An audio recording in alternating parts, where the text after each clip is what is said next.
자, 이제 우리 그 교재 첫 번째 보세요. 첫 번째 보시면 우리 이제 뭐 점검 조정하며 글 읽기라고 돼 있어요. 점검 조정하며 글 읽기인데 일단 뭐 앞부분은 뭐 그렇게 중요한 거 없고 그 다음에 넘겨 보세요. 학습활동 이해탐구. 여기에 이제 글이 들어 있어요. 학습활동 이해탐구. 그러니까 여기 뭐 읽다 보면 우리 뭐 그런 게 있어요. 우리 저번에 뭐 설명 방법 있죠? 그런 것도 또 여기 나와요. 그 다음에 뭐 읽기 전에 뭐 뭘 따져보고 읽는 중에 뭘 점검 조정해야 돼, 읽은 후에 뭘 조정하고 뭐 이런 내용 나오고 있고, 그 다음에 이제 이게 두 개가 어떤 정보를 주는 글이기 때문에 요거 글 자체에 대한 또 문제가 나옵니다. 글 자체 내용을 좀 이해했는가. 그래서 요거가 두 개나 나오니까 두 개는 요거 다 했을 거예요. 학교에서. 그래서 요 문제 내기 좋아요. 상당히. 그래서 요거 내용 꼼꼼하게 좀 보고 가겠습니다. 자, 122페이지 보시면 요즘 친구들이 부쩍 경제에 관심이 많아졌던데 나도 경제에 관한 글을 읽으면서 상식을 쌓아봐야겠어. 도서관에서 적당한 책을 찾아볼까? 그러니까 경제에 관한 이제 상식을 쌓기 위해서 책을 찾는 거예요. 이제 글을 읽는 목적이죠. 경제에 관한 상식을 글을 읽어서 상식을 쌓겠다. 그럼 밑에 보시면 한번 그 도서관에서 책 제목만 보고 판단하는 거예요. 여기에 보니까 뭐 3개가 있죠. 경제 역사, 경제 상식 백과, 1000원으로 시작하는 10대들의 경제가 있는데, 자, 경제 역사보다는 실용적인 경제 상식이나 경제 기본 개념을 알아요. 그러니까 제목 보고 딱 판단. 역사는 너무 어려워. 내가 이걸 알려는 게 아니죠. 상식을 쌓는 거니까 경제 상식 백과 1000원 시작의 선택 경제학 요 정도에서 선택하겠죠. 제목을 보고 한번 판단한 거예요. 자, 2번 보겠습니다. 이제 경제 상식 백과하고 1000원으로 시작하는 10대들의 경제학의 한번 앞부분 좀 본 거예요. 특히 경제 상식 백과를 봤어요. 이 책의 앞부분을 읽어보니 어려운 단어가 있고 전문적인 내용을 다루고서 내가 읽기에 너무 어렵다. 그래서 자신의 수준을 고려했습니다. 경제 상식 백과는 조금 읽어보니까 너무 힘들다. 자, 그래서 어떻게 갔느냐? 1000원으로 시작하는 10대들의 경제학으로 갔어요. 자, 3번. 이 책은 청소년에게 필요한 경제 상식을 다루고 있네. 훑어보니 단어의 수준이나 내용도 내가 읽기에 적당해 보여. 자, 그래서 얘가 글을 통해서 경제 상식을 쌓고자 했는데 제목 보고 상식 쪽이 나한테 좋겠다. 역사는 제외하고 또 앞부분 읽어보니까 경제 상식은 너무 어렵다. 전문적이다. 그래서 딱 1000원을 시작하는 10대들의 경제학을 내 수준에 맞는 책으로 선정을 한 겁니다. 그래서 처음에는 이제 책을 선정하는 과정이에요. 글을 선정하는 과정. 자, 됐고요. 다음 페이지 가겠습니다. 다음 페이지 가서 이제 글을 하면서 계속 이제 또 어떤 걸 하냐. 이제 처음에 한번 앞부분 훑어봤잖아요. 훑어보고 난 다음에 뭘 보느냐? 목차를 보는 거예요. 목차. 한번 보겠습니다. 1000원을 시작하는 10대들의 경제학의 사례를 보니 실생활과 관련된 다양한 경제 상식을 다루겠네. 재미있게 읽을 수 있겠어. 아까는 자신의 어떤 수준, 지적 수준을 고려해서 이걸 선택해갖고 이제는 흥미를 고려한 거죠. 보니까 뭐 기회비용 가지고 뭐 아이들의 콘서트 티켓이 얼마라고요? 이런 거. 그다음에 저 사고 싶은 것이 생겼어요. 뭐 이런 내용들 딱 보니까 나한테 맞겠다. 내 흥미의 요소가 있겠다 생각한 거고. 이제 5번에 또 보시면 콘서트 티켓이 비싼 까닭 뭐 이런 게 나와 있죠. 얘가 이제 콘서트 같은 거 좋아하나 봐요. 그래서 콘서트 티켓에 관한 글이 흥미로워 보여. 그래서 자신의 관심사 흥미를 고려했습니다. 자, 그러면 저기 그 밑에 여자의 밑에 박스 하나 있죠? 거기 한번 있는 거 보고 갈게요. 선정 기준, 읽기 목적인데 학습, 여가활동 및 취미, 정보 탐색 읽기 목적을 여기서는 경제 상식을 얻고자 했고요. 수준, 자신의 수준이 너무 어렵거나 쉽지는 않은지 그래서 너무 어려운 그 책은 제외했죠. 그다음 책의 분량이나 내용이 적절한지 살펴봤고요. 관심사 흥미, 평소 내가 관심 있는 주제나 분야를 고려했습니다. 자, 밑에 보겠습니다. 연재가 글을 읽으려는 목적은 뭐냐? 아까 나왔었죠? 실용적인 경제 상식이나 경제의 기본 개념을 알아보자 했고요. 그 다음에 2번. 연재가 자신이 읽을 글을 선정할 때 고려한 점은 자신의 읽기 목적에 맞는 글을 선정한다. 자신의 수준에 적합한 글을 선정한다. 관심사나 흥미를 고려해 글을 선정한다가 되겠습니다. 자, 이제 내용으로 갑니다. 그래서 이 책 내용이에요. 책 내용. 여기서 1000원으로 시작하는 10대들의 뭐 경제 선호시작 10회 경제학 책 중에서 저기 7장 아이들 콘서트 티켓이 얼마라고요? 뭐 그쪽에서 콘서트 티켓이 비싼 까닭 그 부분에 대한 글의 내용입니다. 자, 근데 자 여기서 어떤 점검하고 조정하는데 첫 번째 딱 제목 보니까 콘서트 티켓이 비싼 까닭이 있죠. 그럼 왼쪽에 그 말풍선 볼게요. 제목을 보니 콘서트 티켓 가격을 소재로 경제 상식을 설명할 글인 것 같다. 자, 그래서 제목을 보고 글의 중심 소재와 제목을 예측했습니다. 어쨌든 제목을 보고 글의 중심 소재를 예측했어요. 아, 콘서트 티켓 가격을 소재로 경제 상식을 설명한 글일 것 같다. 자, 그리고 내용으로 이제 가볼게요. 처음 갑니다. 인기 가수의 콘서트 티켓은 구하기가 하늘의 별 따기라고 한다. 이거 하늘의 별 따기는 그만큼 어렵다는 얘기죠. 티켓을 가지고 싶어하는 사람은 많은데 티켓 수는 한정되어 있기 때문입니다. 이처럼 원하는 사람은 많은데 재화는 한정적인 것을 경제용어로 희소하다 또는 희소성이 있다라고 말합니다. 자, 근데 재화라는 말이 뭐 아는 사람은 있겠지만 있을 수 있겠지만 모르겠죠. 그래서 왼쪽 말풍선 보면 재화의 뜻을 사전에서 찾아봐야겠어. 즉 글을 읽다가 모르는 단어의 뜻이 있으면요 찾아봄으로써 글의 내용을 정확히 얘기합니다. 그래서 재화의 뜻을 한번 찾아봐야겠다 라는 거가 되겠죠. 자, 그 다음에 그 다음 밑으로 다시 글로 갑니다. 그렇다면 중간 부분으로 가요. 희소하다와 희귀하다는 같은 뜻일까요? 글자가 비슷해서 뜻도 비슷할 것 같지만 경제학적 의미는 다릅니다. 자, 희소하다는 것은 그 수량보다 가지고 싶어하는 사람이 많다는 뜻입니다. 거기다가 정의라고 적어서 정의. 희소하다는 것의 개념을 설명하고 있죠. 희소하다는 것은 그 수량보다 가지고 싶어하는 사람이 더 많다. 이건 정의라고 적어주세요. 정의입니다. 자, 그리고 반면 희귀하다는 것은 사람들이 원하는 것과 상관없이 즉 수요와 상관없이 수량이 적고 귀한 것입니다. 이 각각은 정의인데 반면으로 돼 있죠. 그럼 뭐하죠? 설명 방법? 대조입니다. 대조. 반면. 그러니까 희소하다는 것과 희귀하다는 뜻의 차이점을 설명하고 있는 부분은 대조가 되겠고요. 각각의 뜻을 설명하는 부분은 정의가 됩니다. 그거 구분하세요. 자, 왼쪽 말풍선을 볼게요. 자원의 희소성, 여기 근데 그 뒤로 나오는데, 희소성이라는 부분은 배운 적이 있는 내용이어서 쉽게 해야 돼요. 여러분 이제 그 경제 과목이나 이런 데 사회 과목에서 희소성 이런 거 배웠죠. 자원의 희소성. 그래서 배경 지식을 요건 이용해서 내용을 이해하는 거야. 자원의 희소성은 굳이 안 찾아봐도 옛날 배운 적이 있어. 자신의 배경 지식을 활용해서 이해하는 거예요. 자, 그 다음에 이제 여기는 예를 들고 있어요. 다이아몬드는 희소하다고 할까요? 희귀하다고 할까요? 수량이 적고 많은 사람이 가지고 싶어하는 다이아몬드는 희소하다고 할 수 있습니다. 자, 거기다가 예시라고 적어주세요.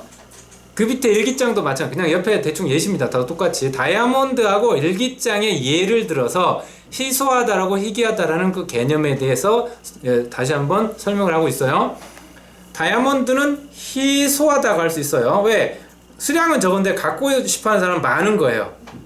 자, 근데 내가 10년 동안 쓴 일기장은 희소하다고 할까요? 희귀하다고 할까요? 이거는 세상에 딱 하나밖에 없지만 시장에 판매할 수는 없으니 내 일기장은 희귀하다고 표현하니까 있어야 하는 거 아니죠. 하나밖에 없죠. 원하는 사람은 나밖에 없어. 그죠? 나밖에 없죠. 그렇지만 그래서 이거는 희귀하다고 부르는 겁니다. 그러니까 수량이 적은 건 똑같은데 그건 이제 공통점이라고 볼 수 있죠. 근데 차이점은 뭐냐? 원하는 사람이 많아요. 다이아몬드는. 근데 내 일기장은 나밖에 없어요. 세상에 판매할 수 없어요. 그래서 희귀하다. 근데 왼쪽에 말풍선 보면 이게 잘 되는데 이게 좀 교재가 좀 이상해요. 이 문장은 이해하기 어려워서 앞부분을 다시 읽어봤어. 일기장은 수요와 상관없이 유일하고 귀한 물건이니까 희귀하다고 하는 것이구나. 이 부분은 밑에 화살표 있죠. 이해하기 어려운 부분은 앞뒤 문맥을 살피며 다시 읽어서 의미를 파악하는 겁니다. 사실 이게 잘 되는데 좀 더 어려운 부분을 선택하지. 어쨌든 세상에 딱 하나밖에 없지만 시장에 판매할 수 없으니 내 일기장은 희귀하다고 표현한 것이 맞습니다. 이 부분이 이해가 안 됐나 봐. 읽는 사람. 그래서 앞뒤 다시 읽어보면서 문맥을 파악했다. 그러니까 지금까지 여러분 제목을 가지고 이게 뭐에 대한 글인가 예측하는 거, 그 그 다음에 재와 뜻을 모르니까 요거를 사전에 찾아보는 거. 그 다음에 자원의 희소성은 내가 들어본 적이 있는 것 같아. 그래서 자신의 배경 지식을 가지고 내용을 이해하는 거. 근데 이게 세상에 딱 하나밖에 없는 일기장 얘기가 나오는데 이거는 이해가 안 돼. 그러면 앞뒤를 다시 한번 읽어보면서, 즉 맥락, 앞뒤 문맥을 살피면서 이해했다. 거기까지 됐고, 자 다시 밑으로 갑니다. 그리고 이제 아직까지는 콘서트 티켓 얘기 안 나왔죠. 자, 물건의 가격은 그 물건이 얼마나 희소한지 알려주는 지표입니다. 시장에서 가격은 수요와 공급에 의해 결정되며 소비자들이 얼마나 원하느냐에 따라 물건의 수량이 결정됩니다. 원하는 사람 많은데 그 수량이 충분하지 않으면 가격도 비싸집니다. 즉 희소하면 가격이 비싼다는 얘기죠. 콘서트 티켓 가격이 비싼 까닭도 결국 사람이 원하는 사람이 많아 티켓이 희소하기 때문입니다. 뭐 그냥 요거까지도 뭐 문제 나올지 모르겠지만 뭐 비싼 까닭은 희소하기 때문에 여러분 인과죠, 인과. 예, 그것도 뭐 혹시 갑자기 뜬금없이 물어볼 수도 있으니까 인과 적어주세요. 인과. 예, 티켓이 원하는 사람이 많고 티켓은 희소하기 때문에 결과로 콘서트 티켓 가격이 비쌉니다. 금이나 다이아몬드는 비싸게 거래되지만 길거리 흔하게 있는 돌멩이는 가격이 없습니다. 뭐 이것도 뭐 굳이 따지자면 이런 건 예시가 되겠고요. 가격이 0원이면 희소하지 않은 것입니다. 자, 왼쪽 말풍선 아직 넘기기 전에 왼쪽 말풍선 보시면 제목을 보고 우리 콘서트 티켓이 비싼 까닭 제목을 보고 예측한 대로 콘서트 티켓을 소재로 희소성과 가격의 관계라는 경제 상식을 설명한 글이네. 아까 내가 예측했었죠. 맨 위에서 제목을 보니 콘서트 티켓 가격을 소재로 경제 상식을 설명하는 글 같다. 자, 여기서 역시 맞네. 밑에서 말풍선 제목을 보고 예측한 대로 콘서트 티켓 소재로 희소성과 가격의 관계라는 경제 상식을 설명한 글이네. 왜 맞았네 하고 예측한 글을 예측한 내용을 확인한 겁니다. 자, 다음 페이지 보겠습니다. 다음 페이지. 자, 많은 사람이 좋아하는데 그 수량이 적은 한정판 상품도 그렇습니다. 여기도 예시라고 적으세요. 예를 들고 있죠. 한정판 상품, 즉 희소한 상품의 예입니다. 한정판 예시입니다. 다른 사람이 갖기 전에 빨리 움직여 상품을 손에 넣는 성취감도 느낄 수 있어 어른, 아이 할 것 없이 한정판 상품에 열광합니다. 연예인의 사진으로 만드는 연예인 관련 상품뿐만 아니라 영화나 애니메이션 관련 상품이 한정판으로 출시되는 것도 이런 희소성을 노리는 것입니다. 이를 좋아하는 사람들은 한정판 상품을 가지려고 지갑을 엽니다. 자, 그 다음에 밑에도 여기까지 하고 위에 볼게요. 오른쪽 말풍선.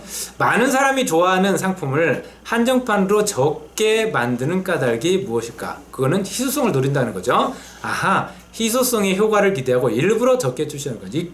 일부러 적게 출시하고 비싸게 파는 거죠. 자, 질문을 만들고 그 질문에 대한 답을 하며 글의 내용을 이해하고 있는지 확인한 거죠. 그렇죠? 자기가 질문하는 거야. 많은 사람이 좋아하는 상품 한정판을 적게 만든 이유가 뭐지? 하고 혼자 질문해보고요. 그 희소성의 효과를 기대하고 일부러 적게 출시하는구나 하고 자기가 답을 하고 하며 내용을 이해하는 겁니다. 자, 우물에서 다시 본문으로 갑니다. 우물에서 물을 길어 먹던 시절에는 물을 사 먹는 사람이 없었고 수도요금도 내지 않았습니다. 뭐 당연하죠. 예, 그거는 희소하지 않았기 때문에 그런 거예요. 근데 지금은 편의점에 생수 코너가 따로 있고 수도요금도 냅니다. 이것도 희소성과 관련이 있습니다. 깨끗한 물을 마시고 싶어하는 사람은 많은데 환경오염으로 물이 오염되어 있으니, 즉 물이 희소해졌으니, 깨끗한 물이 희소해졌으니 정화된 물을 사 먹는 것입니다가 되겠습니다. 자, 끝부분으로 갑니다. 대부분의 사람은 시간이 걸리더라도 원하는 것을 사려고 돈을 모읍니다. 괴로움을 참아야 하는 시간이죠. 그런데 돈이 많아 원하는 것을 고민 없이 바로바로 살 수 있으면 더 이상의 욕구가 생기지 않습니다. 그 다음에 그 다음에 그렇지 않습니다. 하나를 얻은 사람은 또 다른 욕망과 기대를 가지게 됩니다. 결국 한정된 시간과 돈을 어디에 어떻게 사용할지 생각하며 사는 것이 우리 모두의 과제입니다. 자, 그래서 이 글은요, 오른쪽 말풍선 다시 볼게요. 이 글을 읽고 희소성과 가격의 관계를 알게 되었어. 한정된 시간과 돈을 현명하게 소비하는 방법도 궁금한데 이 책의 다른 부분들 읽어봤어요. 근데 마지막 부분에서 읽으면서 새롭게 알게 된 내용을 확인하고 더 읽고, 또 이거 알고구나. 더 알고 싶은 점을 정리하는 겁니다. 밑에 볼게요. 제재 개관이라고 박스 있죠? 맨 밑에. 설명문입니다. 예, 그러니까 처음, 중간, 끝으로 나뉘죠. 예, 그 다음에 주제는 희소성의 개념 및 희소성과 가격의 관계가 되겠고, 특징 보시면 희소성의 개념을 밝혔고, 그 다음에 맨 처음에 정의로 했죠. 그다음에 희소하다하고 희귀의 차이점을 살펴봤다. 대조의 방법. 그 다음에 희소성과 관련된 다양한 사례를 제시했죠. 뭐 다이아몬드라든지, 그 다음에 일기장, 그 다음에 여기서는 한정판 상품 다 예를 들었습니다. 그래서 이 부분은 뭐 내용 자체가 뭐 어려운 내용은 없어요. 자, 다음 페이지 볼게요. 이제 이게 예측하고 점검, 조정하고 이제 이런 거 갖고 문제를 냅니다. 자, 연재가 글을 읽기 전에 제목을 보고 뭘 예측했어요? 제목을 보니 콘서트 티켓 가격을 소재로 경제 상식을 설명한 글을 같다. 그래서 읽으면서 아하, 맞았네. 예, 자신 예측한 글을 확인해 본 거죠. 예측한 내용을.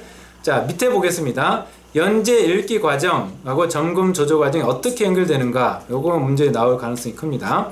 자, 재화의 뜻을 사전에서 찾아봐야겠어. 예, 요거는 모르는 단어의 뜻을 찾아보며 글의 내용을 구체적으로 한다. 두 번째, 밑에 이 문장은 이해하기 어려워서 뭐 거기 일기장은 뭐 어쩌고서 희귀하다 그 부분을 앞부분을 다시 읽어봤어. 일기장은 수요와 상관없이 유일하고 귀한 물건이니까 희귀하다고 하는 것이구나. 자, 그거는 맨 밑에 보면 이해하기 어려운 부분은 맥락을 살펴 또는 문맥을 살펴서 같은 말입니다. 다시 읽어보며 글의 의미를 정확하게 했다. 그 다음에 중간에 그 두 번째 희소성 배웠네. 자원의 희소성은 배운 적이 있는 내용에서 쉽게 되네. 이거는 맨 위에 배경 지식을 활용해서 글의 내용을 효과적으로 했다. 자, 맨 마지막에 질문하고 답하죠. 많은 사람이 좋아하는 상품을 한정판을 적게 만드는 까닭은 무엇일까? 희소성의 효과를 기대하고 일부러 적게 출시하는 것이구나. 오른쪽 위에 두 번째 질문에 대한 답을 탐색하여 글의 내용을 능동적으로 한다. 그러니까 이게 뭐가 뭐에 해당하는가, 즉 읽기 과정이 점검 조정 방법에 뭐가 해당하는가, 요거 잘 매칭 해주세요. 요거 가지고 문제 낼 가능성 큽니다. 자, 다음 페이지 보겠습니다. 그리고 나서 이제 글을 읽고 나서요, 독서 기록장을 만들었어요. 이건 읽은 후죠. 그러니까 아까 제목 보고 예측한 건 읽기 전, 그 다음에 읽는 중에 막 내가 재화, 희소성 배운 적이 있네, 뭐 문장 이해하기 어렵네, 그 다음 왜 한정판으로 적게 만든 까닭이 뭘까, 희소성 때문에 그렇구나. 요거는 다 읽는 중이에요. 그 다음에 이제 다음 페이지 있는 게 읽은 후입니다. 읽은 뒤.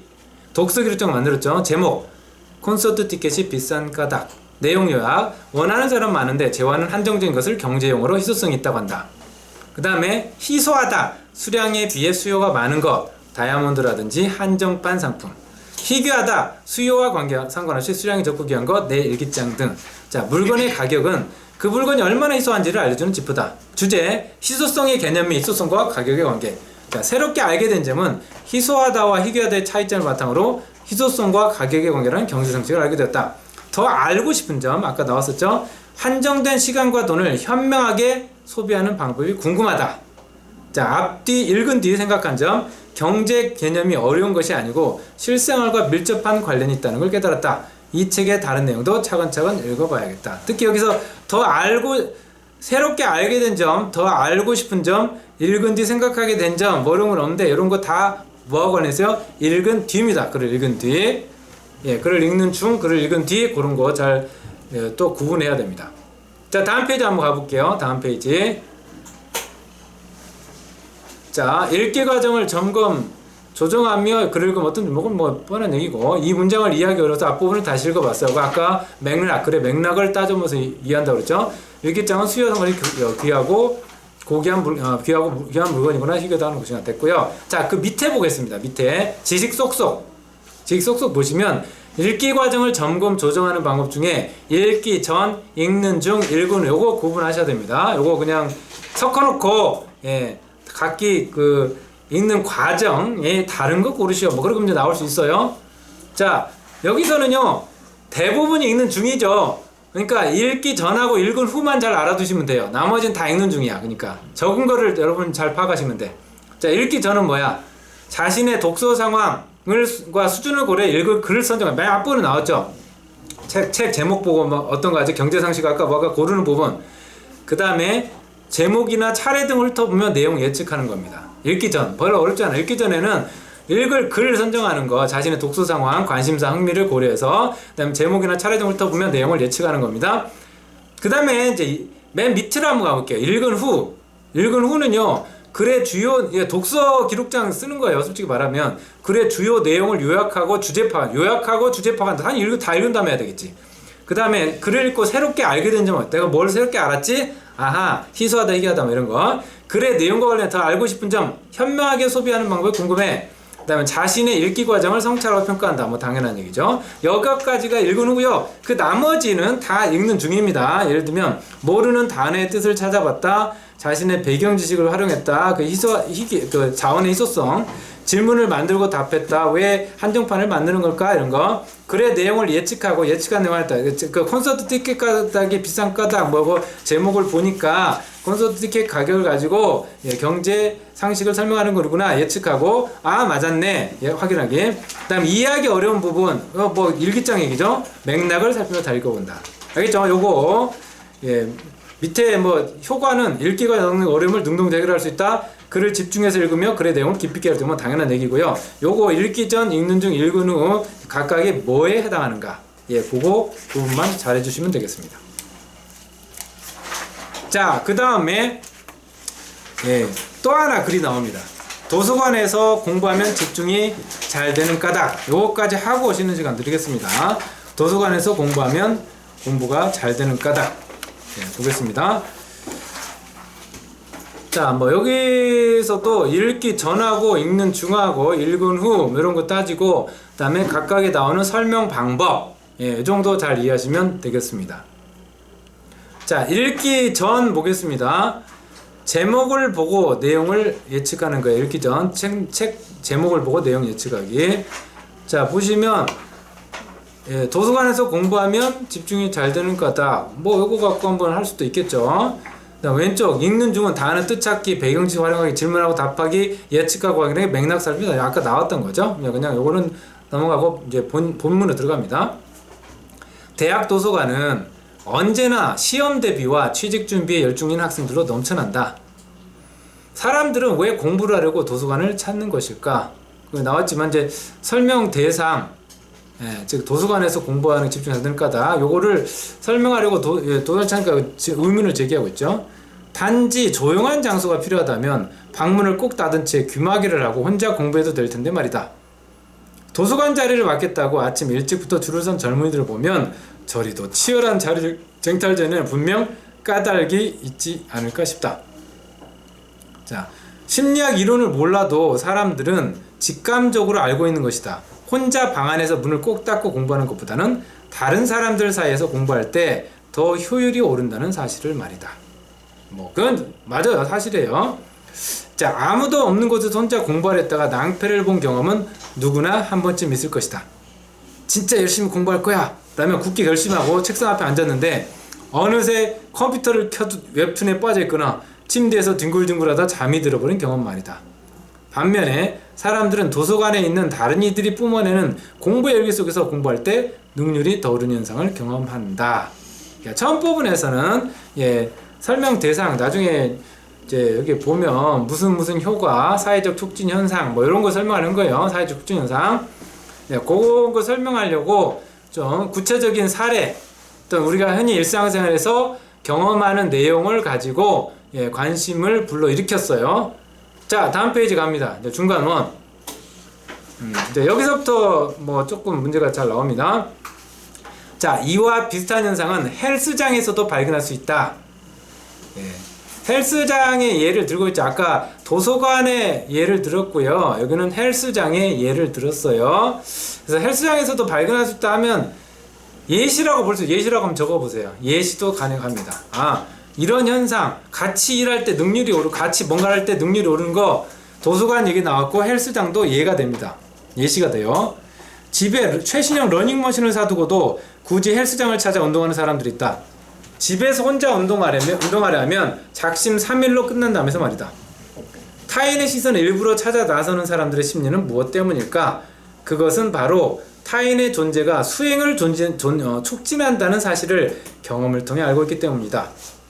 자, 타인이 곁에 있으면 혼자 할 때보다 능률이 오르는 현상, 다른 사람이 곁에 있어서 수행이 촉진되는 현상을 사회적 촉진 현상으로 부른다. 이건 설명 뭘까요? 정의입니다. 정의. 거꾸로 얘기했을 뿐이에요. 사회적 촉진 현상이란 이렇게 꼭 해ban 정의 아니에요. 뭐뭐뭐는 뭐라고 부른다. 이것도 정의입니다. 정의. 정의라고 적어주세요. 사회적 촉진 현상의 개념을 설명하고 있습니다. 정의. 자, 그리고 1894년 스포츠 심리학자인 노먼 트리플렛은 사이클 선수들의 스윙 관련된 연구를 하다가 사회적 촉진 현상을 처음 발견했다. 그는 사이클 선수들이 혼자 훈련할 때보다 여럿이 훈련할 때 훨씬 더 길고 좋아하는 사실을 발견하고는 경쟁 관계인 타인의 존재가 수행을 촉진하는 현상에 주목했다. 그 옆에다가는 대충 예시라고 적어주세요. 사회적 촉진 현상에 이것도 이해가 됩니다. 뭐 사이클 선수들이 혼자 훈련할 때보다 같이 훈련할 때 기억이 좋아진다. 이게 예시예요. 이거 자체는. 그 다음에 이 사람이 이제 1898년에 노먼 트리플렛이 사이클 선수 가지고 사회적 촉진 현상을 이제 얘기를 했고 밝혀냈고, 이후 사회 심리학자인 플로이드 올포트는 수행을 함께하는 경쟁 관계가 아니더라도 다른 이들의 존재에서 비롯되는 시각적, 청각적인 자극 때문에 능률이 향상될 수 있음에 주목했어요. 그러니까 아까 그는 꼭 경쟁 관계일 때 훨씬 더 기록이 좋아진다. 근데 여기는 경쟁 관계가 아니라도 시각적, 청각 자극 때문에 향상된다. 그 다음에 1965년 로버트 자이언츠는 사회적 촉진 이론을 좀 더 발전시킨다. 자, 여기까지. 여기서 여러분 그 1893년 그 노먼 트리플렛 있죠? 거기에서 밑줄을 긋고 이렇게 노먼 트리플렛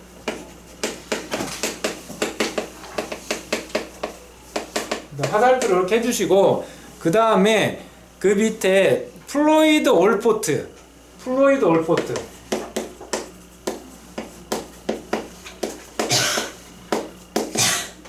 이 사람이 이제 꼭 경쟁 관계가 아니라도 사회적 현상을 좀 있다, 능력 때문에 향상될 수 있다, 시각 청각 전 때문에 이렇게 했고, 그 다음에 1965년에 누구야? 로버트 자이언츠.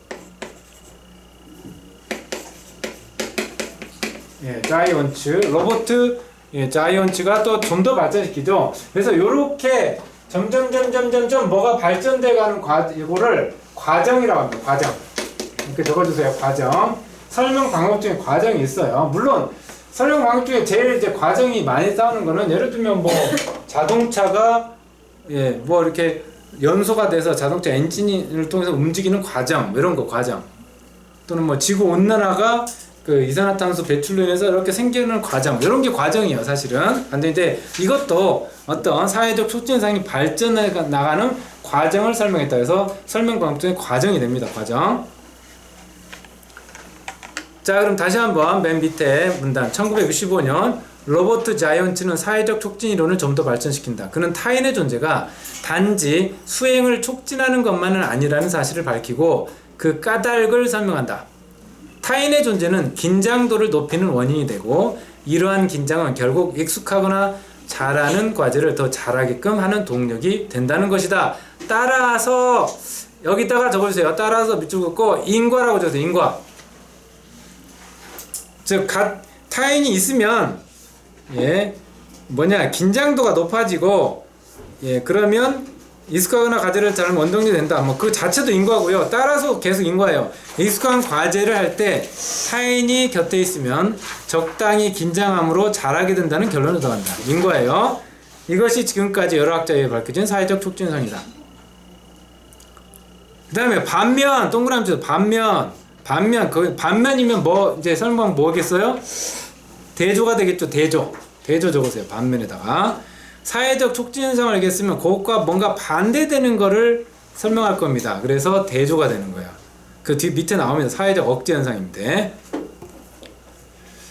다음에 반면 타인의 존재와 긴장도를 연관지어 생각해 본다면 익숙하지 않은 과제를 할 때는 오히려 능률이 떨어지리라 예상할 수 있다. 예를 들어 띄우시고, 예를 들으니까 뭐예요?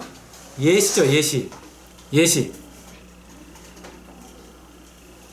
예를 들어 어설프게 연습한 피아노 곡을 다른 사람 앞에서 연주하면 긴장해서 안 하던 실수까지 하게 되는 것처럼 말이다. 이와 같은 현상은 사회적 촉진 현상과 대비되는 사회적 억제 현상이라고 한다. 즉 사회적 억제는 능숙하지 않아서 도전이 필요하거나 복잡한 과제를 할 때 타인의 존재가 능률을 떨어뜨리는 현상을 의미한다. 여기 맨 마지막 사회적 억제는 뭘 의미한다? 설문광부 뭐예요? 정의입니다. 정의. 정의 적어주세요. 사회적 억제는 능숙하지 않아서 도전이 필요하거나 복잡한 과제를 할 때 타인의 존재가 능률을 떨어뜨리는 현상을 의미한다. 그러니까 예를 들면 공부 같은 거 여러분들이 공부는 또 해왔던 거잖아요. 익숙해졌고 또 웬만큼 또 열심히 하면 또 잘할 수 있는 이런 거는 같이 할 때 타인의 존재가 긴장감을 유발하고 오히려 더 잘하게 하는 원동력이 되는데, 여러분이 막 뭐 처음 배웠을 때 뭐 잘 못하는데 그때 다른 사람들이 있으면 오히려 능률이 떨어져요. 그죠? 내가 잘 못하는 거 혼자 있을 때는 오히려 혼자 있을 때가 낫습니다. 그거는 혼자 있을 때 혼자 연습하면 더 잘할 수 있는데, 잘 못하는 거를 다른 사람들이 쳐다보고 있으면 이건 이때는 오히려 능률을 떨어뜨립니다. 이게 사회적 억제. 그래서 두 가지 나오죠. 사회적 촉진 현상과 사회적 억제 현상. 이 글에서 설명하는 대상이 바로 그거예요. 사회적 촉진 현상과 사회적 억제 현상이 되겠습니다. 그걸 다양한 예를 들어서 설명하고 있어요. 자, 그러면 끝 보겠습니다. 사회적 촉진 현상과 사회적 억제를 알고 있다면 일상생활에서 일상을 적용해서 유용하게 활용할 수 있다. 비교적 쉬운 취미생활이나 큰 노력을 들일 필요가 없는 과제는 집에서 혼자 하는 것보다는 커피숍이나 도서관에서 하는 것이 더 효율적일 수 있다. 평소 친숙하고 좋아하는 과목이라면 공부 모임을 만들어서 다른 사람들과 함께 공부하는 것도 좋은 방법이다. 반면 나왔으니까 또 뭐예요? 설명 방법? 대조입니다. 대조. 반면에다 또 대조 적어주세요. 대조입니다. 지나치게 어렵거나 도전이 필요한 과제는 충분히 연습하며 익숙해질 때까지 차분하게 혼자 집중하는 시간을 가지는 것이 좋다가 되겠습니다. 자, 그래서 밑에 제재계고 한번 보고 갈게요. 맨 밑에 역시 설명문이야. 둘 다 설명문이에요. 그래서 처음, 중간, 끝으로 나뉘고요. 주제가 뭐냐? 사회적 촉진과 사회적 억제 현상의 개념과 유용성을 다루고 있습니다. 그 다음 특징 보시면 사회적 촉진 현상과 사회적 억제 현상의 개념과 차이점을 받겠다. 개념이니까 정의, 차이점이면 대주죠. 사회적 촉진 현상에 관한 연구 과정, 시간 순서대로 될 과정이고요. 사회적 촉진과 사회적 억제 현상을 실생활에 활용한 예를 제시했다. 각각은 대주지만 전체를 같이 묶어서는 대주지만 각각은 예시가 되겠습니다. 자, 그래서 그 위에 다시 페이지 넘기기 전에 오른쪽에 연필 있죠? 이 글에 사용된 설명 방법. 자, 정의 볼게요. 사회적 촉진 현상과 사회적 억제 현상의 개념. 대조. 사회적 촉진 현상과 사회적 억제 현상의 차이점. 과정. 사회적 촉진 현상 연구 과정. 아까 학자들 3명 나왔죠? 쭉 시간순으로 제시한 거. 예시. 사회적 촉진 현상과 사회적 억제 현상 관련된 일상의 구체 현상. 도서관 가는 거, 헬스장 가는 거, 사회적 촉진 현상이고요. 여기서 뭐 피아노 처음 배우고 연주하는 거, 뭐 이런 거는 사회적 억제 현상이 이해가 되겠죠. 여기까지 뭐 내용 다 잘 됐습니다. 자, 그럼 다음 페이지 한번 보겠습니다. 132페이지. 요거 이제 글의 구조예요. 구조. 한번 보시면 사회적 촉진 현상, 그 다음에 사회적 억제 현상 각각의 정의가 나왔고, 그 다음에 사회적 촉진 현상과 사회적 억제 현상의 적용이에요. 비교적 쉬운 취미생활이나 큰 노력을 들일 필요가 없는 과제는 다른 사람들과 함께하는 것, 즉 사회적 촉진 현상을 이용하는 것이 효율적이고, 어렵거나 도전이 필요한 과제는 혼자 집중하는 시간을 가지고 있다. 이거는 사회적 억제 현상을 방지하는 거죠. 글의 주제는 사회적 촉진 현상과 사회적 억제 현상의 개념과 일상생활에서 적용이 되겠습니다. 뭐 밑에 뭐 새롭게 알게 된 점, 당연히 사람들이 도서관에서 공부하고 헬스장에서 운동하는 까닭을 알게 되었다. 사회적 촉진이 어떻게 발전하는지 알게 됐다. 더 알고 싶은 점은 사회적 억제 현상이 적용되는 일상성의 구체적인 사례. 여기서 이제 처음 배운 피아노를 연주하는 예만 나와 있는데 조금 얘가 좀 적다 이거죠. 더 나왔으면 좋겠다 라는 내용이 되겠습니다. 자, 뭐 여기는 다음 페이지는 뭐 크게 아까 다 설명한 내용이라서 필요한 거 없을 것 같아요. 이제 그 다음에는 뭐 여러분 학교에서 뭐 그런 거는 안 했을 거라고 봅니다. 자, 어쨌든 이렇게 해가지고 요거 요 단원도 크게 어렵지 않게 다 끝났습니다. 이렇게 끝났고 일단은 지금 좀 쉬는 시간을 드리고요. 쉬는 시간 드리고 이따가 그 시 추가된 학교들은 간단히 그 다음에 시를 좀 보겠습니다. 자, 쉬는 시간 드리겠습니다.